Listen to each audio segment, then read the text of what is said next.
Ladies and gentlemen, this is your captain speaking. Welcome to the Miracle Flight Deck, a Miracle Flights podcast. Hi, everybody. Welcome back to the Miracle Flight Deck. This is a Miracle Flights podcast, and we have a very special guest with us. We have Melissa Bart-Plange. She's the mother of one of our recipients, Jeremy. Melissa, welcome and thank you so much for joining us here this afternoon, a little bit late. Melissa, let's start a little bit. Tell us a little bit about you, your family, and your background with Miracle Flights. Yeah, so we've been with Miracle Flights for about 4 to 5 years because of my son, Jeremy, who goes by JJ. Yeah. And so he has cerebral palsy, epilepsy, and hydrocephalus. And so we use Miracle Flights to travel to CHLA, so Children's Hospitals Los Angeles, for medical care. And you mentioned Jeremy was born with cerebral palsy. March is Cerebral Palsy Awareness Month. What has that journey been like traveling between Nevada and you said California, right? What has that experience been like? Oh, it has not been fun. Just because we do have to travel out of state for medical care. Before Miracle Flights, it was extremely hard. Me and their dad, we would travel by car, and it would take us about 4.5, 5 hours. But now with Miracle Flights, we get back home a lot sooner because it just takes us an hour flight there and an hour flight back.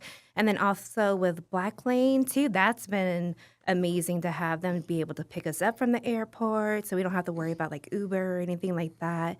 And to have that has been very helpful for us. And as we mentioned, March is Cerebral Palsy Awareness Month. What is something that you think people should know when it comes to not just cerebral palsy, but epilepsy and other diagnoses?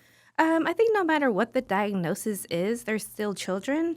And so to treat them with grace and to treat them like they are a person and a child, and they can still have fun. It's about adapting their environment. And that's the fun part, I think, that a lot of people are scared of, is finding different ways to make their environment more adaptive.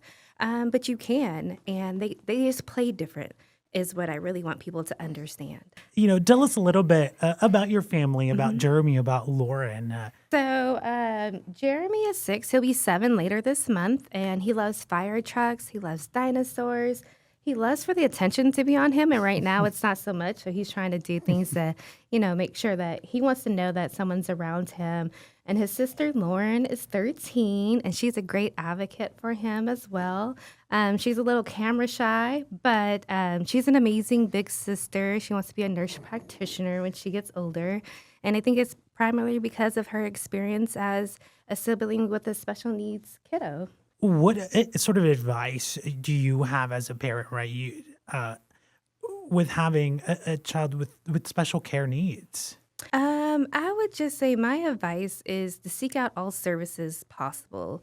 Try to surround yourself with other families like yours. I think that was a bigger hurdle for me, is trying to find families who fit into our bubble, because going out into the community can be difficult at times. JJ is a part of Miracle League, so it's a softball, and we've made a lot of new friends and who are now family. He has a good coach. And just having that community support has been very helpful on our journey. And don't take no for an answer sometimes. There could be different alternatives and different solution that fits for your child. I think sometimes doctors or specialists will put your child in a bubble, and that's not always the case. I had to do a lot of research and ask different questions to see what would be best for him independently, and that has been the best thing for us. How has traveling to medical care, right? How has that helped Jeremy out, right? Yeah. Is there do the specialists, do we not have those here in the Las Vegas area? Yeah. The quality of life, how has that impacted? So with his cerebral palsy in particular, we don't have a neurosurgeon or a neurologist here that does Botox. And so for the past 3 years, he's done Botox treatment at CHLA. And he would get Botox 1 month and then go back for a follow-up the next month. And then we would get a break for the 3rd month. So in 1 quarter, we were traveling back and forth for one specialty doctor to help him, because he was very tight. Like before, he wouldn't be able to sit properly. Traveling in a car seat was not fun at all. We would have to stop like within every 5 minutes, take him out, get him comfortable, and then drive like another 5 minutes, just because he was so uncomfortable at that time. But through Botox, he's been able to now he could sit in his car seat, a stroller, a wheelchair. So it's definitely improved his quality of life a lot better. We don't always have to hold him, even though he is spoiled in that way. But it's helped him a lot. And then also, that's a lot for 2 or 3 years where we were traveling every month almost. And then that was just for one doctor, right? And he sees 3 to 4 different specialists at CHLA. So he sees neurologists, ENT, the Botox doctor, and then he's had surgery out there too. And so you guys have been able to help us with transporting with surgery. And so that's been very grateful. That's one less thing that we have to worry about because it's already handled for us. How do you prepare to travel, right? Yeah. And especially you were saying at one point you were traveling several times a quarter. What is that process like? So it's a lot of preparation. He carries like a medical bag, and because he's non-mobile, we have to think about where are we going to change him? What is the environment going to look like? We carry his car seat, his stroller, or if we needed his wheelchair for any reason. Thankfully, we currently have this stroller that he's outgrowing, but we have to pack that. And then he's on the keto diet as well. So it's a home blend. We blend all of his food.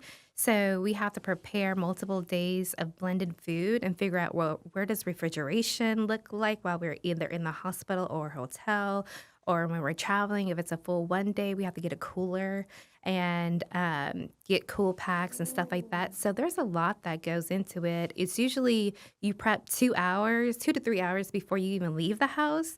And then you drive, and then you come back, and then you have to unpack everything as well. There's like multiple clothes in case there's an accident and stuff like that. So it's a lot of preparation. And my final question is for any family out there that, what is your message if they need access to, a service like this or access to care that's far from home? Any advice that you may have to any families out there? Yeah, I would say just reach out to Miracle Flights. You guys have been very helpful for us, and I think you'll find a way, even if they aren't the solution. If you are not the solution for them, you'll definitely find a way to help them and to guide them along their journey. It's not like you just say, oh, no, you don't, apply for, or you're not accepted into our program, and that's it. You're definitely very family forward first, which is very great. And I would just say my advice for every family is to really just get involved, figure out ways that they could help their community, reach out to you guys however they can, fill out the form, and the worst thing that you could do is say no. But you'll probably help them navigate that journey as well. Well, Melissa, thank you so much for joining us here this afternoon. Anything else you would like to add about awareness when it comes to cerebral palsy, epilepsy, any of the other diagnoses? I would just say for all the families that are dealing with a child with multiple medical needs is to hang in there.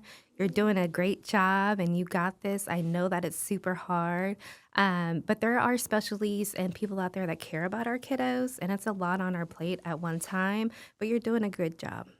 Melissa, thank you again so much for Thanks. joining us here this afternoon. Thanks for having us. We know you have many choices when listening to a podcast, and we thank you for choosing the Miracle Flight Deck.